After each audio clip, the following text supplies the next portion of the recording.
Dans cette partie de la vidéo consacrée au système de pompage, nous allons expliquer comment ça fonctionne les systèmes de pompage dans les villages ou bien dans les fermes où il n'y a pas une source secondaire qui peut alimenter la pompe lorsqu'il n'y a pas suffisamment de production d'énergie venant des panneaux. Ou bien même, d'autres peuvent se poser cette question. Supposons que j'ai le système de pompage solaire. Est-ce que la nuit, je peux avoir de l'eau? La réponse est oui. À tout moment de la journée, vous aurez de l'eau. Lorsque vous avez un système de pompage solaire qui n'est pas hybride. Comment ça fonctionne? Lorsqu'on prend un système de pompage solaire, pompe, contrôleur et les panneaux, d'abord on va dimensionner. C'est-à-dire on va procéder à des calculs aboutissant au type de la pompe qu'il faut, au type de panneau qu'il faut, au type de contrôleur qu'il faut. Et ça ne s'arrête pas là.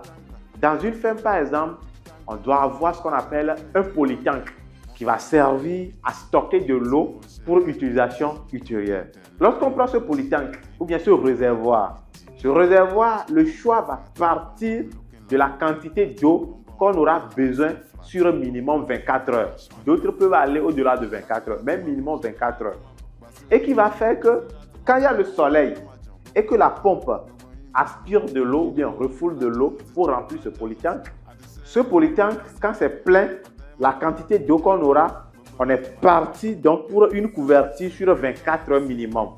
Et qui va faire que même la nuit, il y a toujours l'eau dans le polytank qu'on peut puiser et qu'on n'a pas forcément besoin de démarrer la pompe pour pouvoir obtenir de l'eau.